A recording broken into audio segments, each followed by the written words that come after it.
Bonjour tout le monde, mon nom est Robert Gauthier et puis bienvenue au réseau qui s'appelle Lumière sur la prophétie biblique.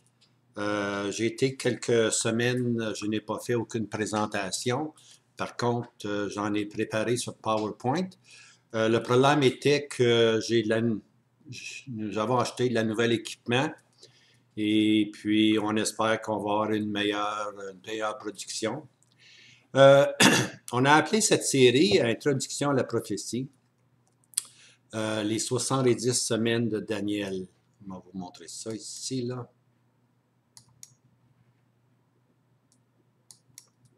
Vous voyez, les 70 semaines de Daniel. C'est tellement important qu'on veut y aller doucement. Je vais en faire plusieurs vidéos dans cette série-là. Puis on va prendre les 70 semaines de Daniel. On va y aller tranquillement, mais on veut vraiment que les gens comprennent. Quand on joue l'exemple, quand on joue au basketball, euh, on me dit que tu peux courir avec le ballon, mais le moment que tu arrêtes, ton pied droit ne peut plus bouger. Ben, il peut bouger à droite, à gauche, tu peux tourner continuellement aussi longtemps que ton pied reste sur le plancher. Le moment que tu lèves ton pied droit, il ne faut pas que tu aies le ballon dans tes mains. Et puis on appelle ça un pivot. Tu peux faire avec ton pied droit, tu peux faire un pivot à droite, à gauche. Tu peux tourner comme tu veux. OK? Mais Daniel, les 70 semaines de Daniel, c'est comme un pivot. Là, ce qu'on comprend, c'est 70 semaines prophétiques. On a l'enseignement nécessaire pour aller de l'avant dans la prophétie biblique. C'est tellement important qu'il faut vraiment s'y arrêter. Et puis, c'est là qu'on va trouver ce qu'on appelle en anglais le backbone. On dit le backbone qui sont les reins. Le backbone de toute la prophétie, c'est vraiment Daniel, les 70 semaines. Alors, si vous voulez, on va commencer. On a une introduction. On va aller doucement. Je ne veux pas rentrer trop vite dans le sujet. Je veux donner des données qui vont vous aider à comprendre. Ça, c'est comme si c'était un Kiro. Hein? Il y a des Kiros qui arrivent et cliquent et craquent tout de suite, mais il y a des bons Kiros qui vont te frotter un peu le dos tranquillement, puis ils vont prendre leur temps, puis oups, finalement, ils te craquent. Alors, moi, je veux faire une introduction. Je veux vraiment là, vous préparer à ces 70 semaines de Daniel. Maintenant, OK, voici les 70 semaines de Daniel. Et puis, nous sommes ici à la première partie.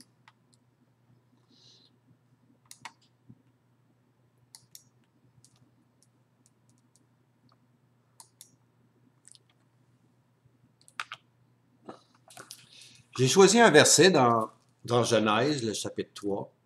C'est un verset tellement important et puis souvent peu compris. Peu compris, ouais, c'est ça. C'est la première prophétie que la parole de Dieu nous annonce. On lit dans Genèse 3. Et l'Éternel dit au serpent, parce que tu as fait cela, tu es maudit par-dessus tout le bétail et par-dessus toutes les bêtes des champs. Tu marcheras sur ton ventre et tu mangeras de la poussière tous les jours de ta vie. Et je mettrai inimitié entre toi et la femme, et entre ta semence, c'est-à-dire la semence de Satan, et sa semence de la femme. Elle te brisera la tête, et toi tu lui briseras le talon. Alors, ici, ce qu'on a ici, dans la version Darby, ici, la petite note L ici qu'on voit ici, là, la petite note L, M. Darby, au bas de la page, indique ceci, c'est-à-dire la semence de la femme. Elle, la semence de la femme, te brisera la tête et toi, tu lui briseras le talon. Dans Galates, au chapitre 3, verset 17, on lit lorsqu'il parlait à Abraham, et à ta semence qui est le Christ. Alors, la semence qui est promise à la femme, c'était vraiment la venue du Sauveur, la venue du Messie. Alors, la semence de la femme, c'est Christ. Okay? Le talon parle de la marche. Tu lui briseras le talon. Alors, c'est tout simplement ce que ça veut dire, c'est que le Sauveur allait marcher sur la terre, mais à un moment donné, sa marche serait subitement arrêtée. La semence de la femme allait briser la puissance de Satan. OK? Alors, un Sauveur allait venir, et puis on lit dans Psaume 102, verset 24, « J'ai dit, mon Dieu, ne m'enlève pas à la moitié de mes jours. » Alors le Seigneur Jésus, comme on sait, a été enlevé à la moitié de ses jours. Hein? Sa marche a été arrêtée. Son travail, sa marche pour glorifier Dieu a cessé. Il a été crucifié. Mais en vertu de cette mort, il a brisé maintenant la puissance de Satan. On lit dans 1 Corinthiens, « Où est, ô mort, ton aiguillon? Où est, ô mort, ta victoire? Or, l'aiguillon de la mort, c'est le péché. » Un aiguillon, c'est comme tu peux conduire un cheval, puis après tes souliers, tu peux avoir comme des petits clous pointus un petit peu. On appelle ça un aiguillon. Hein? Alors, on peut frapper le cheval et puis il va réagir selon les petits coups qu'on lui donne. Et puis, l'aiguillon de Satan, c'était le péché, c'était la mort. Où est, ô mort, ton aiguillon? Alors, Satan, maintenant, a trouvé un homme victorieux dans la personne du Seigneur Jésus. OK, maintenant, on s'en va avec les nations de la terre. Mais remarquez bien ici que je parle ici de la terre prophétique. Important, OK? On lit dans Deutéronome 32, verset 8. Quand le Très-Haut partageait l'héritage aux nations, quand il séparait les fils d'Adam, il établit les limites des peuples selon le nombre des fils d'Israël. Alors, l'important, c'est que Dieu a placé Israël où il est présentement aujourd'hui, un petit point sur la terre. Puis à partir de ce pays d'Israël, Dieu a placé maintenant ou a partagé l'héritage aux nations. Ce n'est pas par hasard qu'un tel pays est là, que l'Iran est là, ou que la Turquie est là, ou la Syrie est là, ou au sud que l'Égypte est là. Ce n'est pas du tout du hasard. C'est Dieu qui a placé souverainement Israël dans cet endroit, et ensuite il a placé les nations. Maintenant, ces nations historiques qui ont haï Israël, qui ont voulu persécuter les Juifs et qui ont voulu briser la ville de Jérusalem, ces acteurs-là ne sont plus là aujourd'hui. La géographie a beaucoup changé avec les siècles. Mais ceux qu'on retrouve présentement autour d'Israël, c'est la même génération, pour ainsi dire.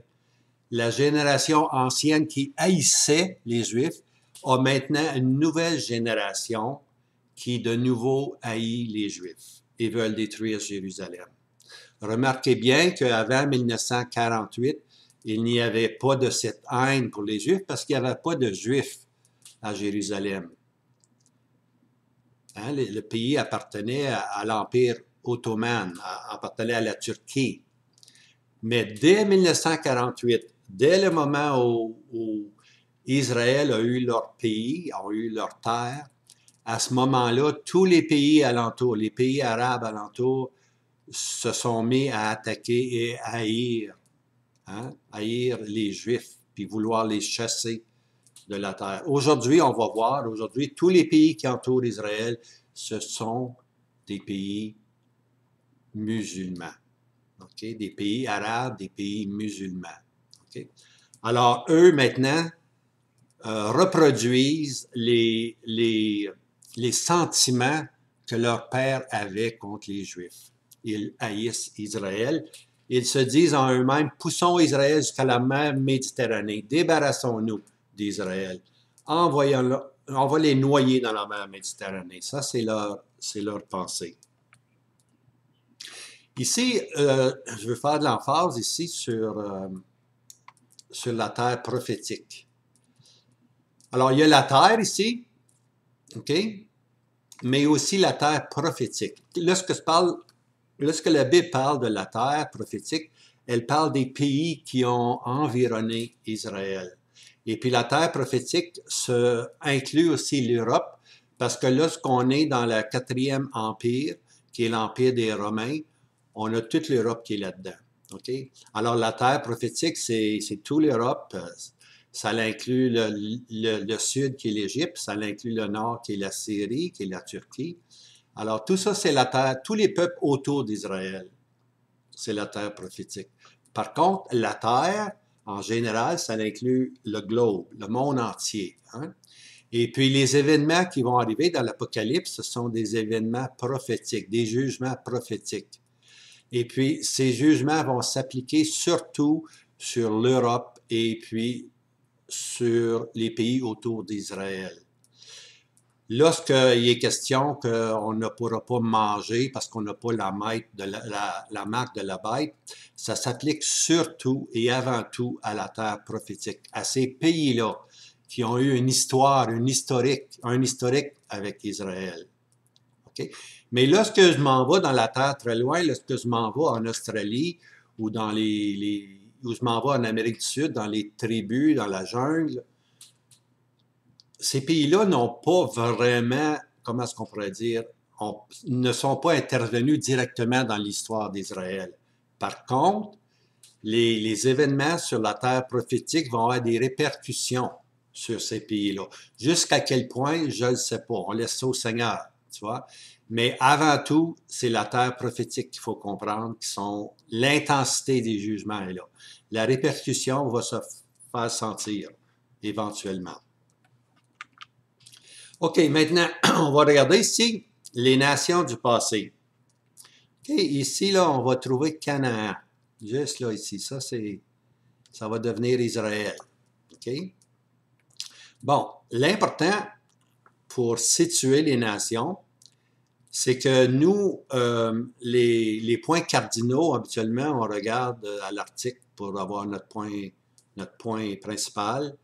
Mais dans la Bible, lorsqu'il est question d'histoire biblique, il y a un point cardinal, un seul point cardinal. C'est pas le pôle Nord, c'est pas le pôle Sud. C'est Israël, juste ici, mes amis. Ça, c'est le point cardinal pour la Bible. Alors, lorsque la Bible parle du nord d'Israël, elle va parler ici de la Syrie, puis elle va parler ici de la Turquie. Ça, c'est au nord d'Israël. Lorsqu'on parle du point cardinal au sud, ici, on s'en va en Égypte, surtout en Égypte, OK? Puis le nord de l'Afrique ici. Lorsqu'on parle à l'ouest, on parle toujours à l'ouest de Jérusalem, on s'en va ici dans l'Europe, OK? Surtout l'Europe ici. Puis lorsqu'on parle à l'est, on parle ici de Édom, Ammon, et puis Moab, OK? Plus ça ici. Alors, c'est important. Jérusalem, c'est le centre, les points cardinaux. Alors, quand vous lisez dans le livre de Daniel, chapitre 11, verset 42 peut-être, là, et le roi du Nord, et le roi du Sud. Alors le roi du Nord, c'est la Syrie ici, la Turquie qui vient attaquer, le roi du Sud qui vient attaquer Jérusalem. Alors, c'est comme ça que ça fonctionne. Alors, ça ici, c'était les nations du passé. On a la Mésopotamie, qui est très important. On a le fleuve Euphrate, qui est ici. Et puis ici, on a le Tigre, qui se joint ici. Alors ici, on a un pays. En passant, ici, on a Élam, qui veut dire...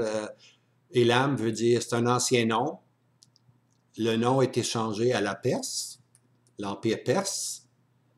Hein? Les Perses et les Mèdes, ici, Média, les Mèdes, les Perses et les Mèdes. Maintenant, la Perse a changé de nom depuis, je ne sais pas, 50, 60 ans. On l'appelle maintenant Iran. Alors, c'est ici qui est votre Iran. Okay? La Perse et l'Iran, c'est la même chose. Alors ici, maintenant, on a un nouveau nom, Iran. Okay? Et puis ici, l'important, c'est celle-là ici, Assyrie. L'Assyrie était une puissance, une grande, grande puissance. Son quartier général était à Ninive, ici. Okay? Et puis l'Assyrie a voulu s'agrandir, puis l'Assyrie a réussi à s'agrandir, puis elle a pris tout ce territoire-là ici un jour. Alors l'Assyrie est une puissance qu'on voit souvent dans la parole de Dieu. Lorsqu'on parle de l'Assyrien, on parle de ce territoire-là ici. Ça, c'est l'Assyrien historique. Mais l'Assyrien prophétique devient maintenant les peuples musulmans qui sont tous ici. Okay? Les nations de maintenant. Et voici maintenant. On a Israël qui est ici. Hein? Israël est juste là. Si on va au nord d'Israël, on a la Turquie, la Syrie. Hein? Et puis on peut aller un petit peu en Irak. Ici, le Jourdain, c'est un nom nouveau pour remplacer le trio qu'on retrouve souvent dans l'Ancien Testament. Moi, je l'appelle le trio McDonald. C'est Moab, Ammon et puis Édom, des ennemis acharnés d'Israël. Par contre, ils sont tous apparentés avec Israël. Les trois sont apparentés avec Israël. Édom, c'est le frère de Jacob, hein, Ésaü. Et puis les deux autres, Moab et puis Ammon, ce sont des fils de Lot. Okay? Tous apparentés en Israël. Malheureusement, ça va être les ennemis les plus haineux pour Israël, pour ainsi dire. Et puis aussi, ici, maintenant, on a en Égypte. Ici, on a l'Égypte au sud, la Saudi-Arabie, le Yémen. Alors là, l'Iran, maintenant, voici le bon terme pour la Perse qui est ici. Tous ces pays-là, maintenant, là, tout ça ici, c'est maintenant des pays musulmans. Sauf un petit pays ici en jaune qui est Israël. Israël est la seule démocratie qui existe présentement dans tout ce territoire. Alors, c'est tout à fait normal qu'un jour, on veut boum envahir Israël pour arrêter cette démocratie. Mais présentement, l'Europe et puis les États-Unis protègent cette démocratie. C'est le dernier bâtillon pour protéger la démocratie. Puis on peut comprendre que la pression s'applique continuellement sur Israël. Puis on va voir dans la prophétie future qu'il va y avoir un pays qui va être l'Europe, hein, l'Union des pays d'Europe, qui vont venir supporter Israël pour un temps. Puis Israël, à ce moment-là, va pouvoir rebâtir son temple. Mais c'est une alliance qui va durer très peu longtemps. On va voir ça avec le temps.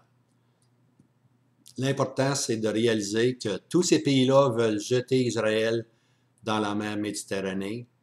Et par contre, les pays démocratiques veulent protéger la démocratie qui est ici, le seul pays qui reste. Maintenant, je sais qu'on dit que les gens veulent aller ici en Israël pour l'huile. Ça, c'est vrai. Il y a de l'huile, il y a du pétrole qu'ils ont découvert dernièrement.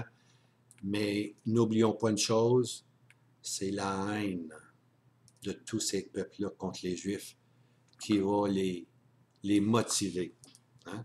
Ils aiment le pétrole, mais ils haïssent tellement Israël que c'est ce phénomène qui passe au premier plan, pour ainsi dire. La prophétie, c'est révéler le futur. Hein? L'Éternel peut dire, appelez vos dieux, qu'ils vous disent ce qui va arriver demain, qu'ils vous disent le futur. Mais il n'y a pas une idole qui peut dire le futur. Le futur appartient à Jéhovah. Le futur appartient à Dieu. Et puis la prophétie, c'est ça, c'est révéler le futur. Les choses qui ne sont pas encore arrivées et qui vont arriver. Voilà l'important de lire l'Ancien Testament. Parce que dans l'Ancien Testament, Dieu nous révèle les choses qui vont arriver. Alors, on lit ici un verset dans Genèse 18 que j'aime beaucoup. Et les hommes se levèrent de là, et les hommes, c'est les anges, hein? C'est les anges qui ont été envoyés de Dieu pour anéantir Sodome et Gomorrhe. Et les hommes se levèrent de là et regardèrent du côté de Sodome, et Abraham allait avec eux pour leur faire la conduite. Et l'Éternel dit, cacherai-je à Abraham ce que je vais faire. Voici ce que je vais faire. Alors Dieu dit, ben non, je ne cacherai pas à Abraham ce qui va arriver. Je vais dire à Abraham que Sodome et Gomorrhe, leur péché appelle le jugement. Leur péché est au comble. Je vais maintenant juger Sodome et Gomorrhe. Et puis Dieu dit, je ne cacherai pas ça à Abraham. Puis on a le même langage, chers amis, dans le Nouveau Testament. Le Seigneur Jésus nous appelle comment? Le Seigneur appelle ses disciples, vous êtes mes amis. Mes amis. Maintenant, lorsqu'on a un ami qui est vraiment sincère, qui est vraiment vrai, on ouvre notre cœur à un ami. On ne cache absolument rien. On n'a pas peur. Hein? On dit ce qui se passe dans notre âme. C'est ça, un ami. Alors, le Seigneur nous appelle ses amis. Alors, le Seigneur veut partager. Cacherai-je avec mes amis ce qui va arriver? Alors, le but de la prophétie, bien-aimé, c'est que Dieu nous dit présentement ce qui va arriver dans le futur, afin qu'on ne soit pas ballotté ici et là par toutes sortes de vaines doctrines, toutes sortes d'enseignements, les lunes de sang, ça finit plus aujourd'hui les enseignements qu'on a, mais trouvons notre certitude dans la prophétie, dans la parole de Dieu. Le but de la prophétie. Le but de la prophétie, c'est bien simple. C'est Christ et son règne. Le but de la prophétie, c'est pas de connaître beaucoup de choses. Le but de la prophétie, c'est de nous emmener à aimer le Christ, à apprécier notre Sauveur et à voir la gloire qui va suivre. On sait maintenant que ce sont les souffrances. Hein? Les prophètes parlaient des souffrances et des gloires qui allaient appartenir à Christ. On lit les souffrances présentement du Christ, du Seigneur Jésus. Mais lorsqu'on est dans l'Ancien Testament, lorsqu'on est dans la prophétie, on voit aussi les gloires qui doivent venir. Et puis la gloire à venir, c'est que Christ doit régner sur cette terre et puis établir son règne de 1000 ans. 1000 ans, on appelle ça millénium. Je pense que c'est un mot latin, millénium. Alors, pendant 1000 ans, Christ va établir la terre. Il n'y en aura plus de maringouins. Il n'y en aura plus de moustiques qui piquent. Parce qu'aujourd'hui, c'est dit que la création elle souffre. Okay? La création souffre. On regarde les nids d'oiseaux, les corneilles qui veulent manger les œufs des autres oiseaux. C'est tout à fait pas normal. La création, elle est belle, spectaculaire, mais elle est à l'envers, bien aimé. On trouve des fleurs, on trouve des jardins botaniques très beaux, mais ceci n'est rien comparé avec le règne où Christ va régner. La nature va retrouver finalement son envolée. Et puis, ça va être merveilleux, ce royaume-là. Puis ce royaume va régner 1000 ans avec Christ, tu vois. Mais pour qu'on arrive à ce royaume-là, il y a beaucoup de choses qui doivent se passer. Alors, 2 Pierre 16, je vais lire du verset 16 à 18.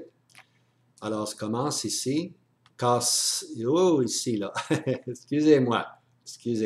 Car ce n'est pas en suivant des fables ingénieusement imaginées que nous vous avons fait connaître la puissance et la venue de notre Seigneur Jésus-Christ.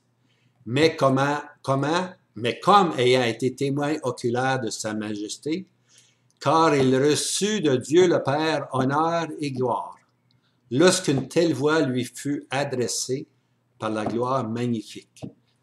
Celui-ci est mon Fils bien-aimé, en qui j'ai trouvé mon plaisir. Enfin, Dieu trouve un homme, en qui il trouve son plaisir. Et quelle satisfaction pour le cœur de Dieu. Enfin, voir sur la terre un homme qui donne le plaisir au cœur de Dieu. Ah, c'est beau. Et nous entendîmes cette voix venue du ciel, étant avec lui sur la sainte montagne. Alors, c'est une scène, c'est une scène que les apôtres ont vue. C'est pas une fable, ingénieusement imaginée. C'est pas par des fables, mais c'est cette vision, cette voix qu'ils ont entendue du ciel sur la sainte montagne. Ça nous emmène dans les évangiles où les trois disciples ont vu le Seigneur dans la gloire avec Élie et puis Moïse, hein, la loi, et puis Élie. Okay? Le Seigneur était là. Là, il voulait, si je me rappelle bien, il voulait faire trois tentes. Faisons trois tentes. Hein? Non, non, non. On ne peut pas mettre Moïse et Élie, aussi grands qu'ils soient, on ne peut pas les mettre sur le même niveau que le Seigneur Jésus, le Fils éternel du Père. Hein? Celui qui a fait connaître le Père. Alors Dieu dit non, c'est pas comme ça. Il dit, celui-ci est mon Fils bien-aimé, en qui j'ai trouvé mon plaisir. Et nous entendîmes cette voix venue du ciel. Alors, sur la sainte montagne, ils ont vu cette vision qui nous parle du règne de Christ. Christ qui va régner, que nous vous avons fait connaître, ici nous avons fait connaître la puissance et la venue de notre Seigneur Jésus. La puissance et la venue. La puissance, c'est l'établissement du royaume. Lorsque Christ va venir pour établir son royaume. Ici, il est question de la venue. Il ne faut pas oublier, il y a deux venues, juste un instant.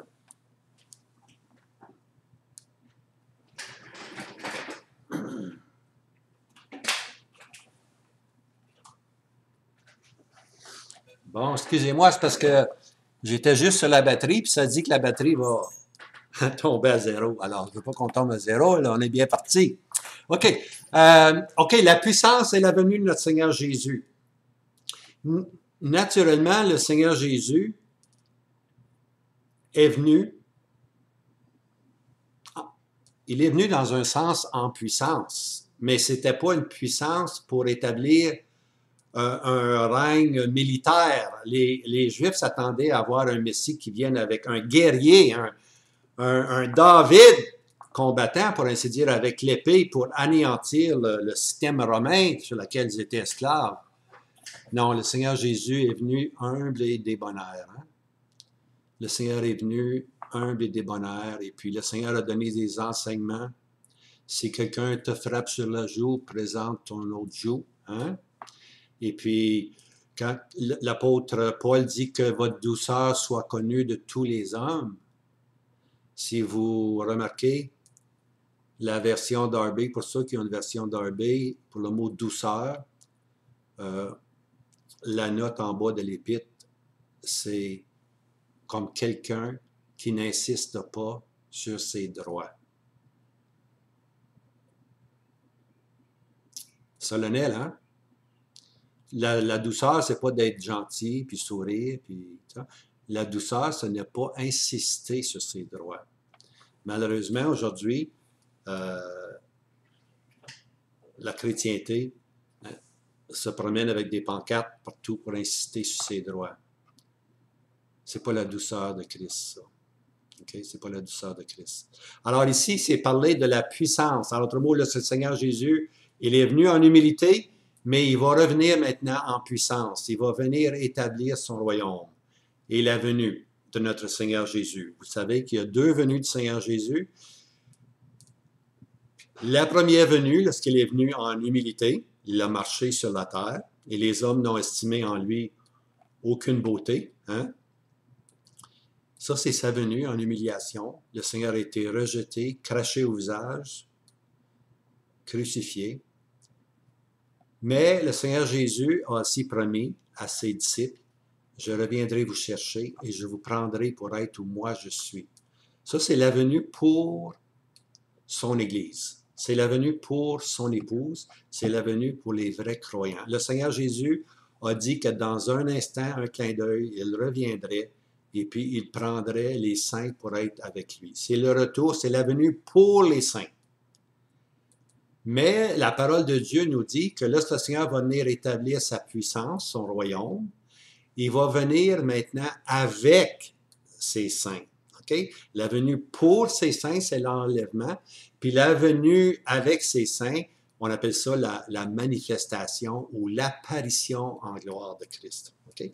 Alors, ce sont deux venues. Une en humilité, une autre pour enlever l'enlèvement, l'enlever l'Église, et puis finalement, lorsqu'il revient avec ses saints. Alors, le Seigneur Jésus va revenir, Puis nous qui avons cru au Seigneur Jésus, on va revenir avec lui, puis on va régner au-dessus de la terre. OK? Donc, c'est bon. Pour le moment, on va arrêter là, et puis on va continuer ici. Pourquoi étudier la prophétie? OK? Pourquoi étudier la prophétie?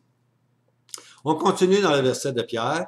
Et nous avons la parole prophétique rendue plus ferme, à laquelle vous faites bien d'être attentifs, comme une lampe qui brille dans un lieu obscur, jusqu'à ce que le jour ait commencé à luire et que l'étoile du matin, ici, ça faut qu'on mette ça ici, l'étoile du matin se soit levée dans vos cœurs. OK? Il y a deux mots, je veux souligner. Une lampe, hein, et puis l'étoile du matin.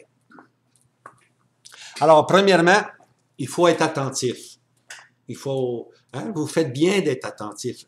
Étudiez la prophétie. Parce que la prophétie, c'est quoi? C'est comme ici, là, c'est comme une lampe qui brille dans un lieu obscur. OK?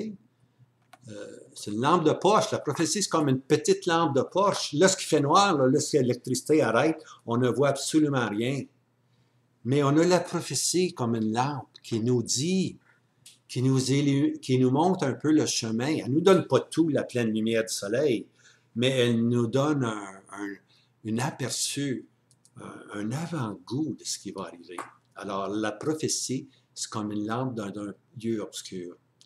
Cette lampe nous empêche d'être ballottés à droite et à gauche. Aujourd'hui, il y a tellement de guerre et de bruit de guerre qu'on s'inquiète. Mais inquiétez-vous pas. La prophétie nous enseigne que le Seigneur Jésus, que Dieu, le Seigneur Jésus, est en contrôle. Il contrôle. Et puis c'est bon pour nous d'avoir la lumière ou la lampe de la prophétie pour nous assurer que toutes choses vont arriver au port. Hein? Bientôt va se lever un matin sans nuage. Puis on va arriver au port, qui est aller dans la présence du Seigneur Jésus, à l'enlèvement. Jusqu'à ce que le jour ait commencé à luire et que l'étoile du matin se soit levée dans vos cœurs. Maintenant, l'étoile du matin, c'est l'étoile au petit jour, à l'aube du jour. Là, on peut regarder, c'est encore sombre, puis on voit une étoile, celle qui brille de plus, là, que vous allez voir tous les matins, là, on appelle ça l'étoile du matin. C'est un avant-goût du lever du plein soleil. Hein? Alors, nous, on sait que le plein soleil, ça va être l'établissement du royaume, hein, avec puissance, avec le Christ qui va régner, puis nous qui allons régner avec lui. Alors ça va être le plein soleil. Il va se lever un jour, ce plein soleil. Mais entre-temps, tous les matins, on a l'étoile du matin qui s'est levée dans nos cœurs.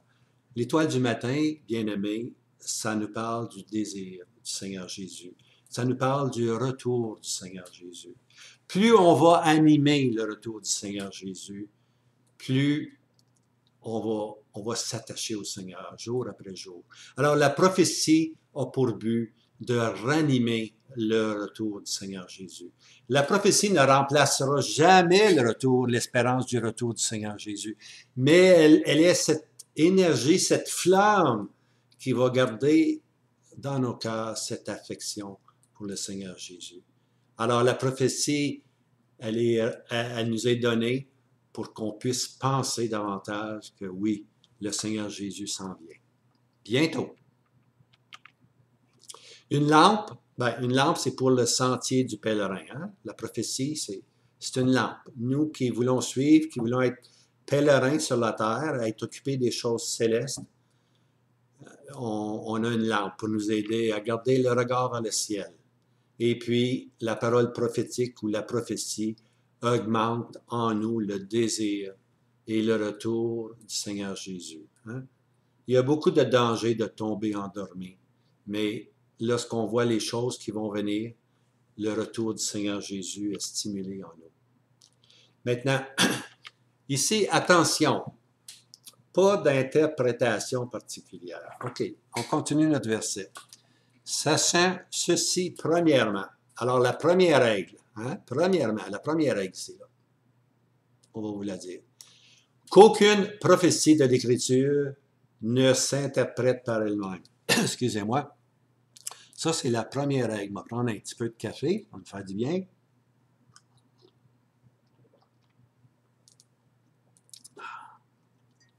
Qu'aucune prophétie de l'Écriture ne s'interprète par elle-même, car la prophétie n'est jamais venue par la volonté de l'homme, mais de saints hommes de Dieu ont parlé, étant poussés par l'Esprit Saint.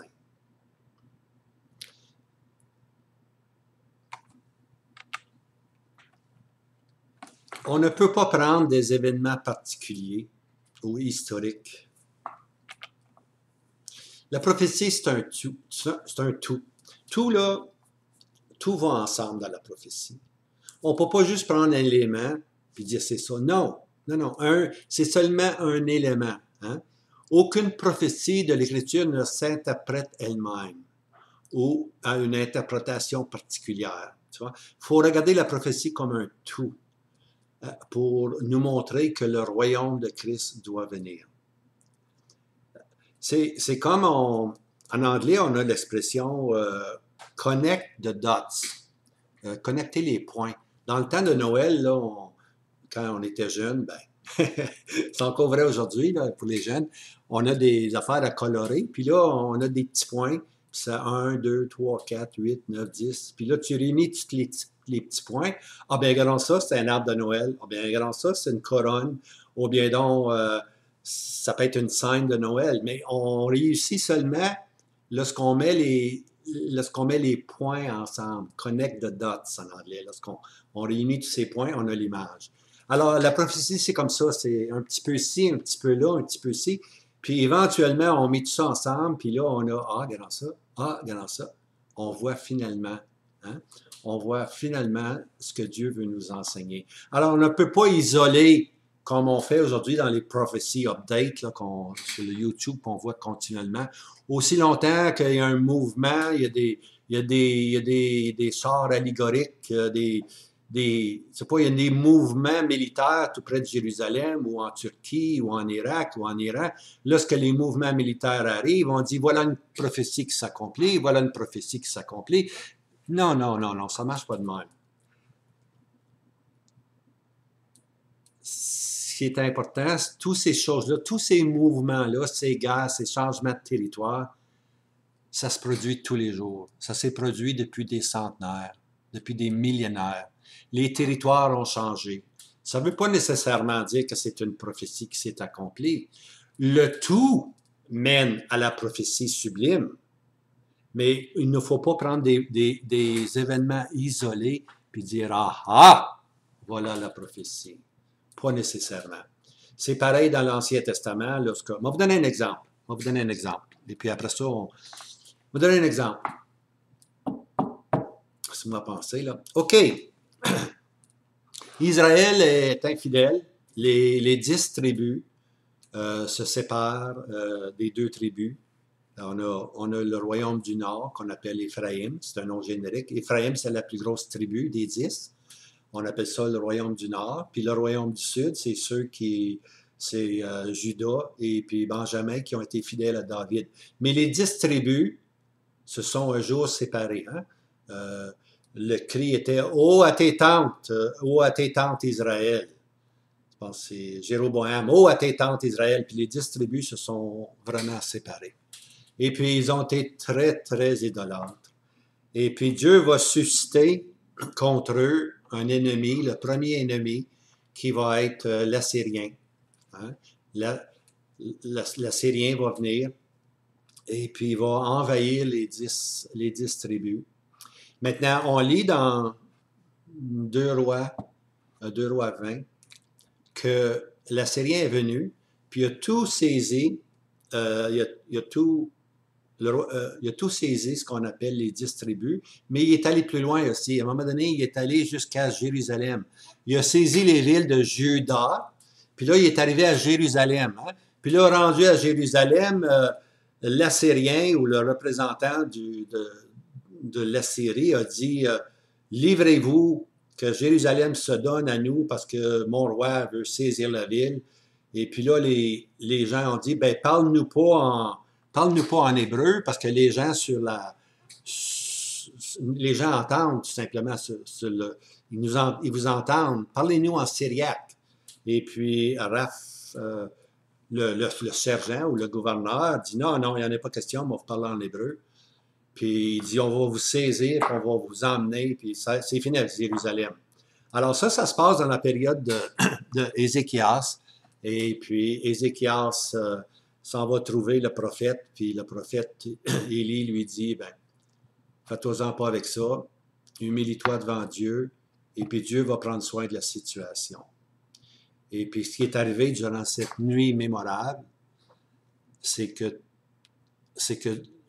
quelques anges de l'Éternel sont descendus, et puis les Assyriens se sont tués entre eux, l'épée l'un contre l'autre, et puis dans une nuit, 185 000 sont morts.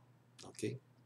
Et puis l'Assyrien s'en est retourné bredouille, il est arrivé chez eux, chez lui, puis ses deux fils l'ont tué. Ça, on lit ça dans l'histoire, non seulement on lit ça dans la Bible, mais on le lit aussi dans l'histoire. En passant, l'histoire ne fait que confirmer la parole de Dieu.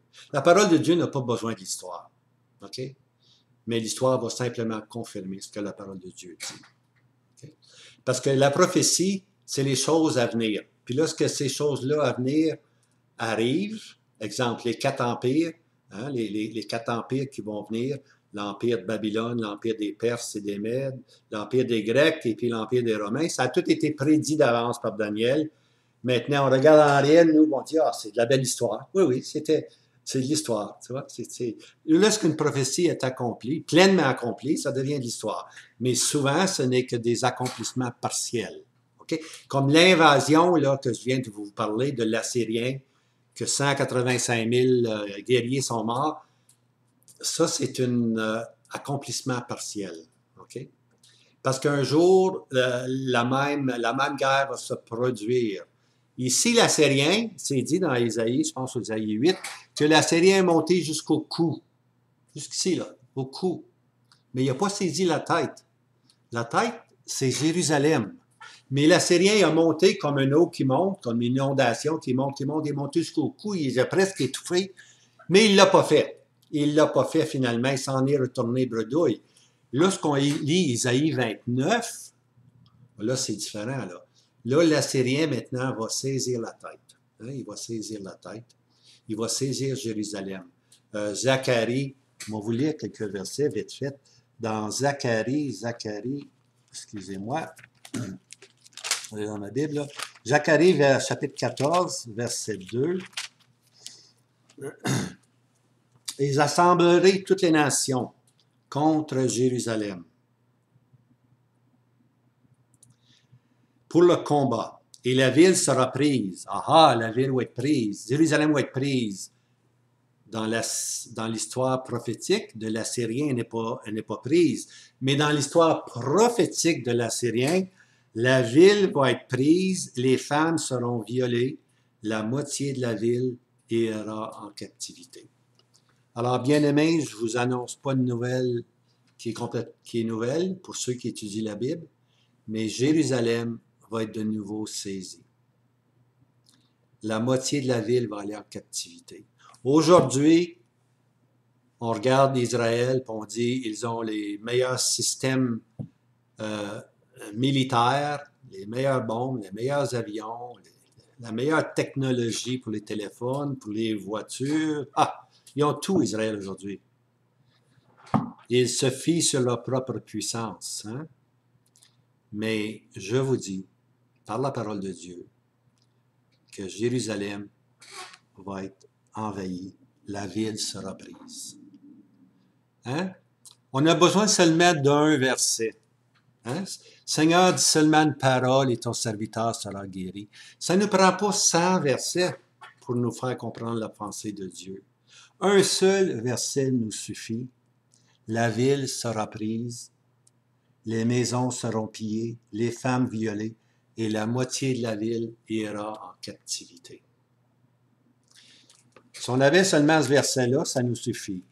Mais il y a d'autres versets, je vais vous en lire un autre dans Michée, dans les petits prophètes, Michée, au chapitre 5, verset 5, je lis ceci. On parle du Messie, et lui sera la paix. Le Messie va être la paix. Hein? Quand la gloire va apparaître en Israël, ça va être le Messie, ça va être la paix. Et puis on lit ceci au verset 5, Michée 5, verset 5. Quand l'Assyrien entrera dans notre pays, il ne viendra pas jusqu'à la gorge, là. L'Assyrien historique est allé jusqu'à la gorge. L'Assyrien futur, l'Assyrien prophétique, le dernier ennemi qu'Israël va confronter, va saisir la ville. Hein? Il entrera dans notre pays. Et quand il mettra le pied dans nos palais, alors il rentre dans le pays, et il détruit le temple, il rentre. L'Assyrien là, va vraiment rentrer cette fois-ci, mais ça, c'est l'Assyrien futur. Okay? Alors, il faut toujours comprendre la prophétie. Il peut y avoir des accomplissements partiels, mais souvent la prophétie nous emmène, j'appelle ça moi un saut prophétique. Okay? Lorsque l'Esprit de Dieu nous emmène dans le futur, on appelle ça un saut prophétique. Hein? Alors, il y a beaucoup de guerres, il y a beaucoup de batailles qu'on lit, puis on lit ça comme de l'histoire. Mais lorsqu'on commence à mettre les points ensemble, connect the dots, on s'aperçoit que, ça c'est arrivé. Historiquement, c'est arrivé. Mais l'Esprit de Dieu me dit ce qui va arriver dans le futur.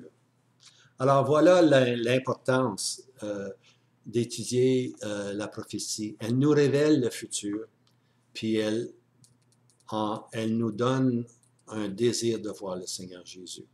Alors, il ne faut pas isoler, hein? Il ne faut pas isoler des événements. Il faut les mettre ensemble dans la parole de Dieu, puis avoir la pensée de Dieu. Maintenant, on va terminer dans quelques minutes, là, les petits prophètes. Hein? On dit les petits prophètes, mais ce sont tous des grands prophètes. Hein?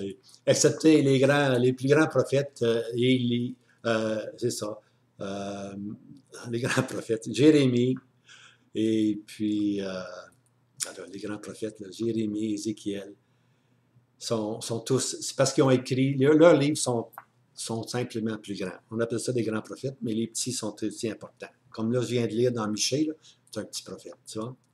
Mais c'est la pensée de Dieu qu'on a. Maintenant, pour avertir, pour encourager. Les prophètes, là, quand ça va bien, là, on n'a pas de besoin de prophète. C'est tout à fait. Quand ça va bien, ça va bien. On ne corrige pas le système quand le système va bien. Alors, quand le peuple marchait avec Dieu, pas de prophète. Quand ça va mal, oh boy, là, on a des réprimandes, on a des avertissements. OK? Alors, c'est ça que les prophètes sont élevés. Tu vois, le verset que je trouve important, que si jamais j'écrivais un livre, là, ça serait ce verset-là. Mes serviteurs, les prophètes. Vous allez lire ça continuellement dans l'Ancien Testament. Dieu dit, mes serviteurs, les prophètes. Dieu parlait par ses serviteurs, les prophètes. Hein? Mes serviteurs, les prophètes. Alors Dieu, quand ça va mal, Dieu suscite des prophètes. Le prophète va montrer le chemin à suivre pour corriger la marche. Hein? Ça va mal, il faut faire des changements. Changez vos pas, changez vos vies, changez votre façon de faire parce que vous avez un chemin dangereux. Vous avez entrepris un chemin dangereux. Alors, c'est ça que la parole prophétique fait. Maintenant, après avoir donné le chemin de la correction, si le peuple refuse, la parole maintenant est adressée au résidu pieux qui reçoit instruction des choses à venir. Maintenant, quand je parle du résidu pieux, je ne parle pas de la masse de l'ensemble du peuple d'Israël, je parle des quelques-uns qui croient vraiment au Messie, ils veulent suivre, qui déjà ont entrepris de corriger leur marche. Ça, on appelle ça le résidu pieux. Un reste, hein, comme c'est secouer un arbre, et puis là, tous les fruits tombent. Bien, les fruits qui tombent, ce n'est pas le résidu. C'est ce qui reste dans l'arbre qui est le résidu. Okay? On lit ça dans Isaïe. Ce qui reste dans l'arbre, ça, c'est le résidu. Alors, le résidu pieux, si on se rappelle, Élie, le prophète, qui avait dit il avait tué tous les prêtres de Baal. Ça se rappelait, il avait fait 2 autels, là, puis finalement, il avait tué tous les faux prêtres. Et puis, finalement, pour une raison ou une autre, il est parti. Puis, il dit à Dieu, à un moment donné, je suis demeuré seul. Il n'y en a plus d'autres. Je suis seul. Dieu dit, non, tu n'es pas seul.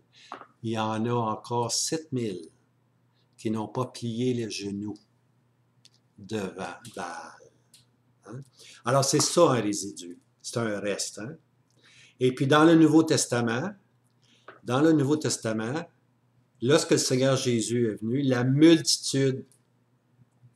multitude ne croyait pas au Seigneur Jésus, mais un reste, un résidu des Siméon, des Anne, des Joseph, des Marie, les 12 disciples. Tous ces gens-là étaient ce qu'on appelle un résidu, un juif pieux, un résidu pieux qui attendait le Messie. Et puis lorsque le Messie est venu, non pas en puissance, mais en humilité, eux ont su le reconnaître. Hein? Alors, quand ça va mal, et puis le peuple refuse d'écouter, Dieu s'adresse aux résidus, puis Dieu leur donne maintenant une parole, ici, là, une parole d'encouragement. Hein? Une parole d'encouragement. Il leur dit que le Sauveur va venir. En Isaïe, on dit « Emmanuel hein? ».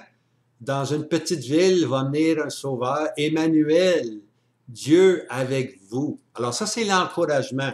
Et puis que de fois on lit que le peuple d'Israël, qui présentement est à la queue, mais lorsqu'on étudie la prophétie future, on voit qu'il va y avoir un rétablissement d'Israël. Puis lorsqu'Israël va être rétabli, pas tout Israël, le résidu pieux va devenir le vrai Israël. Hein? Quand on parle du vrai Israël, on ne parle pas de la masse, on parle du résidu pieux au milieu d'Israël. Ce résidu-là va reconnaître le Messie. Hein? Ils vont se tourner vers celui qui a été crucifié, vers celui, ils vont voir ses mains et ses pieds, puis ils vont dire, nous avons mal agi. Ils vont se repentir comme nous on fait aujourd'hui. On a une repentance sincère. Hein? Ben, on lit que chaque famille à part, dans Zacharie, chaque famille à part va s'humilier, puis vont se tourner vers le Messie, celui qu'ils ont rejeté. Alors, lorsque le résidu voit tout, que rien ne change, Dieu fait des promesses d'encouragement. Un sauveur va venir, puis Dieu, dans la parole, parle du jour où Israël va être restauré. Hein? Celui qui sème rencontrera celui qui moissonne. Alors, ça va être des jours fantastiques. Ça va être des jours de gloire. Tout va être restauré dans le règne de Christ, le millénium. Alors, ce que l'Esprit de Dieu fait, ça va mal, oui, mais vous, mon résidu, prenez patience, le Sauveur va venir, et puis le Seigneur va établir son règne de paix, un règne de 1000 ans. Puis tout va retourner selon l'ordre de Dieu. Alors, c'est ça que les prophètes font. Ils donnent la promesse d'un Sauveur et le rétablissement futur du peuple de Dieu. Alors ça, mes amis, c'était une introduction. Hein? Vous avez passé sur Kiro, là. Vous êtes préparé là, à l'importance de connaître les 70 semaines de Daniel. Je vais arrêter pour le moment parce que je veux tout simplement vous faire réaliser qu'on va tomber maintenant là, dans quelque chose d'assez spécial. Si on saisit les 70 semaines, on va pouvoir aller un peu partout dans la prophétie. Hein? Il a été dit qu'un bon Daniel peut aller partout dans la prophétie. Alors, si vous êtes des bons Daniel, puis on peut ensemble comprendre cette période de 70 semaines qui a été mise à part pour la pleine bénédiction d'Israël. Alors, Dieu a mis dans son schéma, Dieu a mis à part 70 semaines pour qu'Israël soit pleinement béni, pleinement restauré. C'est ça qu'on appelle les 70 semaines prophétiques de Daniel. Alors, dans la partie 2, on va rentrer dans ces choses-là. Alors, écoutez, Seigneur vous garde, Seigneur fasse lever en vous hein, l'étoile du matin. Seigneur vous aime, on vous aime. À bientôt, Maranatha. Merci.